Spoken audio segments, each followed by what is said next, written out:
दहशतगर्दी की हमारी सरजमीन में कोई जगह नहीं।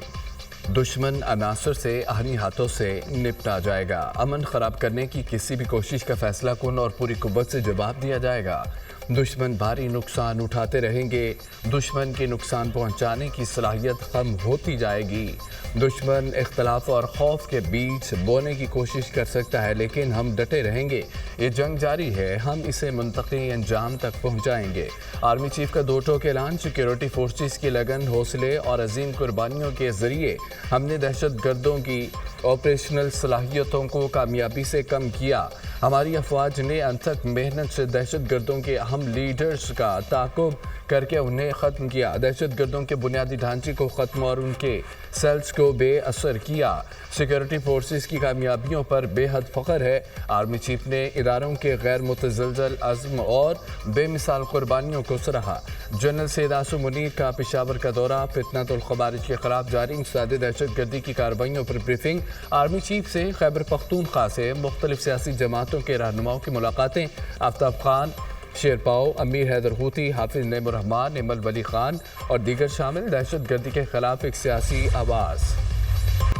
190 मिलियन पाउंड रेफरेंस का फैसला तीसरी बार मुअख्खर। 190 मिलियन पाउंड रेफरेंस का फैसला अब 17 जनवरी को सुनाया जाएगा। समाअत के दौरान मुल्ज़मान के वकला के ताख़ीर से पहुंचने पर अदालत का इजहार बरहमी। बानी PTI और बुशरा बीबी भी अदालत में पेश न हुए। एहतसाब अदालत ने अडाला जेल में फैसला सुनाना था। अदालत ने फैसला सुनाने की पहले 23 दिसंबर, फिर 6 जनवरी, फिर 13 जनवरी की तारीख मुकर्रर की थी। एहतसाब अदालत ने 190 मिलियन रेफरेंस का फैसला 18 दिसंबर को महफूज किया था। रेफरेंस की समाअत 1 साल में मुकम्मल हुई।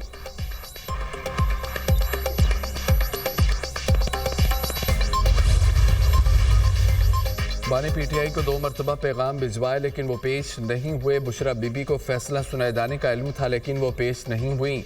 सुबह 8:30 बजे से अदालत में मौजूद हूँ। मुल्ज़मान और उनके वकला पेश नहीं हुए। फैसला बिल्कुल तैयार और दस्तखत शुदा मेरे पास है। 6 जनवरी को ट्रेनिंग पर था, इसलिए फैसला नहीं सुना सका। मुल्ज़मान को समाअत के दौरान मुतअद्दिद मौक़िफ़ फराहम किए गए। दीगर मुक़दमात की भी समाअत करनी है, ज़्यादा इंतज़ार नहीं कर सकता। जज एहतसाब अदालत नासिर जावेद राना का प्रोसिक्यूटर से मुकालमा। बुशरा बीबी अडाला जेल के बाहर से वापस रवाना हो गई। फैसला ना होना डील का नतीजा नहीं। फैसला 11 बजे सुनाया जाना था। जज साहिब जल्दी क्यों चले गए? हम जहनी तौर पर तैयार थे कि फैसला सुनाया जाएगा। अलकादर ट्रस्ट केस का मकसद बानी को ज़ेर करना था। बानी PTI ने कोई माली फ़ायदा नहीं उठाया। बैरिस्टर गौहर की मीडिया से गुफ्तगू। तासर दिया जा रहा है कि डील हो रही है। हमारी कोई डील नहीं हो रही। मुज़ाकरात और इस मुकदमे का आपस में कोई ताल्लुक नहीं। बानी को जेल से कोर्ट रूम तक लाना जेल इंतज़ामिया का काम था। बानी PTI अपनी बेगुनाही को साबित करेंगे। PTI रहनुमा सलमान अकरम राजा।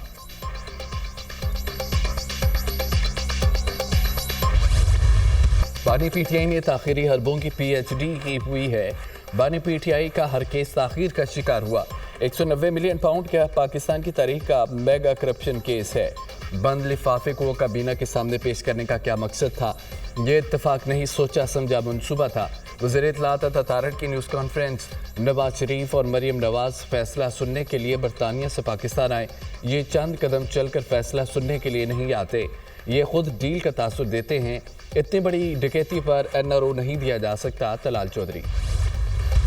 17 जनवरी को बानी PTI और वकला नहीं भी आए तो फैसला सुना दिया जाएगा। जज साहिब ने 190 मिलियन केस का फैसला बानी PTI और वकला की अदम मौजूदगी पर मुअख्खर किया।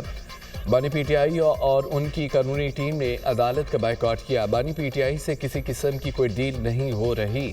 बानी PTI खुद डील के बयानात दे रहे हैं। बानी PTI खुद मुज़ाकरात के लिए संजीदा नहीं है। मुज़ाकरात की कामयाबी बानी PTI का मकसद नहीं है। वज़ीर दिफा ख्वाजा आसिफ की दुनिया न्यूज़ से खुसूसी गुफ्तगू। 190 मिलियन पाउंड पाकिस्तान के पैसे थे। बानी ने ज़मीन लेकर फ़ायदा लिया। मैंने काबीना में बंद लिफाफे से मुतालिक सवाल उठाया था। केस का फैसला सुनाना जज का इख्तियार है। मेरा ख्याल है कि बानी और उनकी अहलिया दोनों को सज़ा होगी। बैरून मुल्क से प्रेशर है, न बैकडोर मुज़ाकरात हो रहे हैं। ट्रंप कार्ड सूदमंद साबित नहीं होगा। 20 जनवरी के बाद फिर ये लेट कर मुज़ाकरात करेंगे। पाकिस्तान के लिए 2025 बेहतरीन साल साबित होगा। सेनेटर फैसल वाउडा के प्रोग्राम दुनिया में बुखारी के साथ में गुफ्तगू। फैसला मौखर होना ही था। बानी पीटीआई एक माह से कह रहे हैं फैसला दें ताकि केस हाईकोर्ट लेकर जाएं। सारी दुनिया देख रही है, हुकूमत पर बहुत प्रेशर है। डील तब होती है जब कोई पेशकश हो। अलीमा खान की मीडिया टॉक।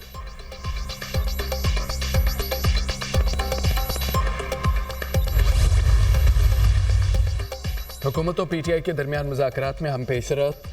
स्पीकर कौमी असम्बली ने मुज़ाकराती कमेटियों का तीसरा इजलास 16 जनवरी को तलब कर दिया।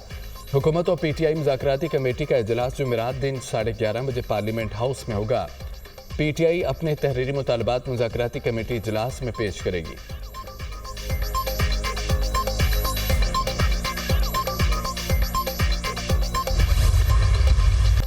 कौमी असम्बली में ओ की गूंज। इजलास में अपोजिशन का शोर शराबा, अरकान की नारेबाजी, ओ की आवाज़ें लगा दी। कभी ऐसा नहीं हुआ वक्फा सवालात को ब्रेक लगाकर तकरीर की इजाज़त दी हो। ख्वाजा आसिफ का उमर अयूब को माइक देने पर डिप्टी स्पीकर से एहतजाज।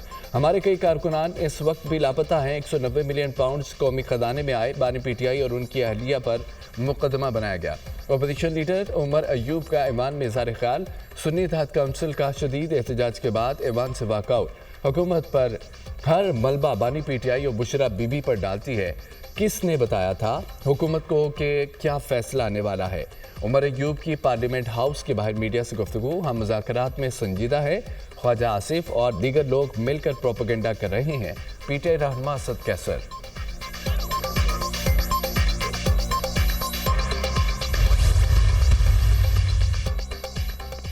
ईवान में यहाँ से हू किया गया। काश 9 मई और 26 नवंबर को भी हू किया जाता। तारड़ अपोजिशन पर बरस पड़े। कभी 1600, कभी 400, कभी कहते हैं 13 कारकुन मारे गए। ये आपस में दस्तो गिरबान है। उमर अयूब को इदारे के खिलाफ बात करते हुए शर्म आनी चाहिए। इदारों पर हमला करना पीटीआई का वतीरा है। पीटीआई के दौरे हुकूमत में एहतजाजी मुजाहिरीन पर सरेआम गालियाँ और गोलियां चलाई गईं। वज़ीर इत्तलात का कौमी असम्बली में इज़हार ख्याल। क्या ऐसे माहौल में मुज़ाकरात हो सकते हैं? ये खुद मुज़ाकरात के खिलाफ हैं। मुज़ाकरात के ड्रामे को छोड़ें। ये लोग कतई तौर पर मुज़ाकरात के लिए संजीदा नहीं।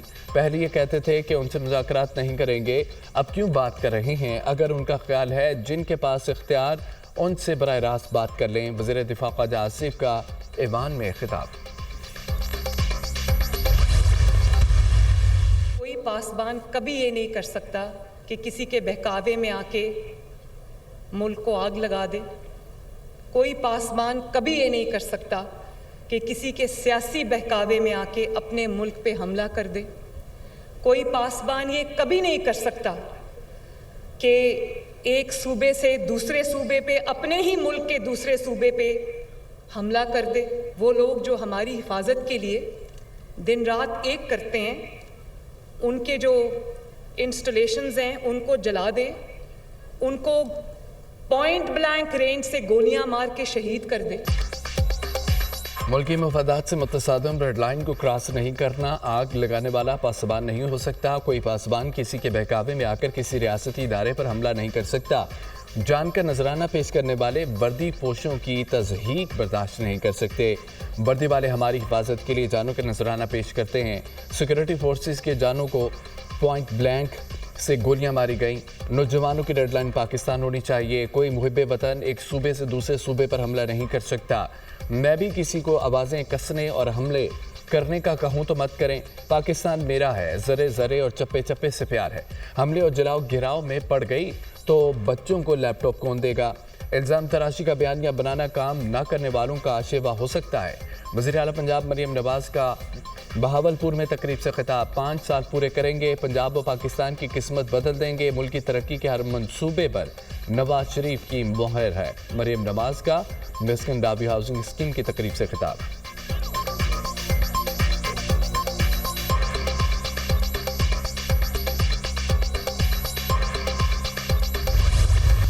अमरीकी सदर जो बाइडन की ओहदा छोड़ने से कबल खारजा पॉलिसी पर तकरीर। अमरीका की मुआशत तरक्की कर रही है। अमरीकी शहरियों को सहूलियात की फराहमी के लिए काम किया।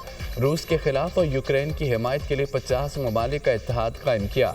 ईरान के खिलाफ इसराइल की मदद के लिए अमरीकी जंगी जहाज तैनात किए।